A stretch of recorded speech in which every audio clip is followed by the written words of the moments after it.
We welcome your presence. Help us to be aware of you. Yeah, just help us and me to cooperate with whatever you're doing, Lord. Amen. So, I've been kind of chewing on this one for years, and it's pretty simple, actually. After you get an important point clarified, it seems so simple. It's just before it's clear, then it's like you can chew on for years. And it kind of, at least for me, a focus on sort of where our role as coaches, where what we do in the Immanuel Approach kind of fits in to the way God works. And there's kind of on the continuum of so this is a continuum of something. And on this end, there are situations where the Lord does it all. You know, the people who they're just praying at home and they experience the presence of Jesus and they don't even know about the Immanuel Approach, and they don't even do any of the explicit steps, and it's like, and you can find these accounts. I mean, there's somewhere in the last 20 years there was like some account from 800, middle of the Dark Ages in France somewhere, some nun in a monastery, some nun in a convent described some experience in her journal, and it's like, oh, this is the Immanuel Approach. It's not like God hasn't known about this forever, but the obviously not knowing the brain science, but the clarity of the living, interactive, tangible friendship presence of Jesus, and the way she perceived it, and it was interactive, and it was tangible, and there was kind of that friendship presence in the way, just interacting with Jesus. He was the therapist, and kind of just between the two of them, he facilitated all this cool healing. And this is like, it's again, like it's in somebody's journal from 1,200 years ago in Europe in the Dark Ages. Another parallel as far as just, there are stories that I have personal friends who have stories kind of like this, where, there's robbers waiting for them, and you find out later because the mugger becomes a Christian and tells a story like, oh, well, yeah, I was going to mug you, but then there was this big glowing person of light standing beside you, and I ran away. And it's like God all by himself intervened, just all by himself, and it was adequate. And again, there's lots of different prayer and healing and spiritual interactions where it just seems like God's sovereign intervention, it's just between him and the person, and that all works out, which is wonderful. And occasionally people will say, well, like, why do you need to pray at all? I mean, if God is so powerful and like, what are we doing all this for? Isn't it so complicated? Shouldn't we just say basically like, Jesus, your will be done, and then stand back and let him do it? Which that theoretically that does kind of make sense. It's just, it seems like in actual life, sometimes that does work. We just say, Jesus, your will be done. And like our missionary friend in Ecuador, her wild story about her, this is her father actually, who was a missionary in an area where there was quite a bit of hostility, and in some remote trail coming back from a village in the mountains, a guy steps out from the jungle with a gun, points right at his head, pulls the trigger, it goes click, and while the guy is trying to fix his gun and shoot him again, all of a sudden he flies up in the air, like 6 or 7 feet off the ground, turns upside down and drops, and of course is like, and Leslie's dad, of course, hustles down the trail and like not waiting to see how long it takes him to fix his gun. But that was, something happened there that was God's business. Wonderful.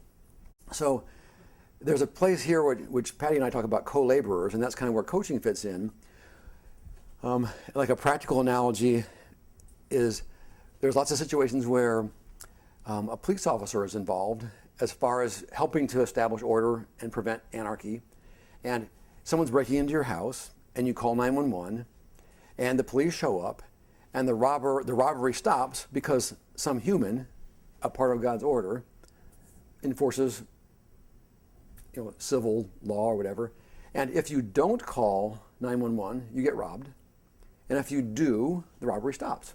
And there's a human involved, the police officer, or the same thing happens like with doctors for medicine. There's all kinds of situations where it seems like if a co-laborer human steps in and is a part of the plan, it turns out differently than if you just stand there saying, God, your will be done.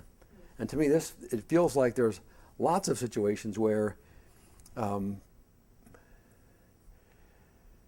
Well, in some of these, we've kind of done the experiments. I mean, my own life would be an example where for years and years and years, I tried other stuff. I just prayed. I, did more simpler, use simpler methods, or just prayed like, God, do something dramatic, and nothing tangible ever happened. And then when I applied more systematically some of these tools that systematically incorporate brain science and biblical principles, when I got more effective healing tools and then applied the principles of the Immanuel Approach, I started having new experiences of Jesus' tangible, interactive, living friendship presence, that when I didn't use those tools, they didn't happen. When I did use those tools, they did.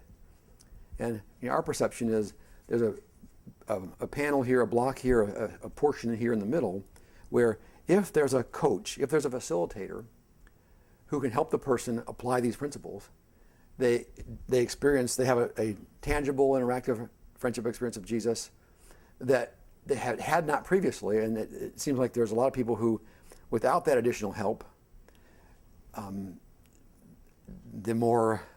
there's a new level of connection with Jesus that doesn't happen.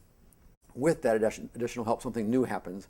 And especially like with some of the troubleshooting tools, my experience has been there's lots of people who've said, they've tried all kinds of stuff for many years, and we do some troubleshooting. Like, okay, well, Jesus, we know you're here.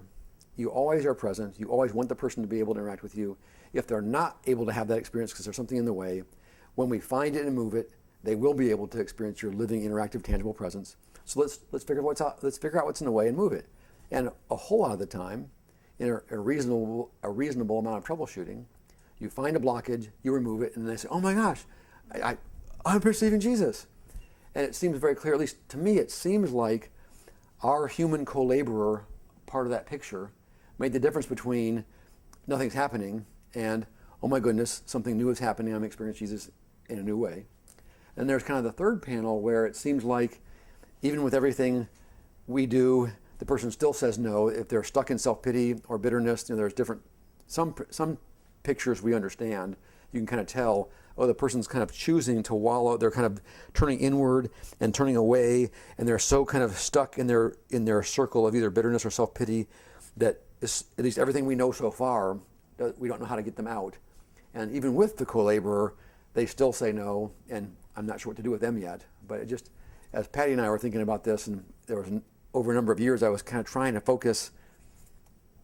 It seems so simple now that it's like, of course everybody has always known this, but 2 years ago it wasn't this clear to me. So in case there's anybody else in the world that had not been so clear before, that's a nice little piece of, it helps us focus kind of where Immanuel coaches fit in, this co-laborer block, and why it's worth actually learning some principles to be a part of that co-laboring, as opposed to just like, hey, just say, God, your will be done, and then sit back and eat your popcorn and watch videos and just expect Jesus to do it.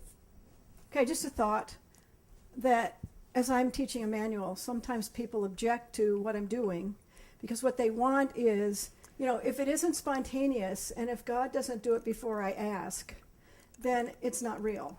Yes. If we're giving them these reliable, predictable, reproducible, transferable, all your words. If we're not helping them here, if we're helping them here, they think, oh, that's not as real as if God just does it. And so one of the things we try to teach is that this is intentional. Yep. But it doesn't disqualify it. And there's obviously some mystery there about, why does sometimes the Lord just step in and do it all by himself without a police officer or a manual coach, whatever. Why? I don't know. But my assessment is that it's not just in Immanuel. There's a whole lot of places in the world where the Lord leaves room for a human co-laborer. And I think it's very encouraging for us. And it helps avoid an avoidable stumbling block, that false dichotomy, that mistaken objection about if God doesn't do it all by himself, then it's not real somehow. I think that's a mistaken formulation, a false dichotomy.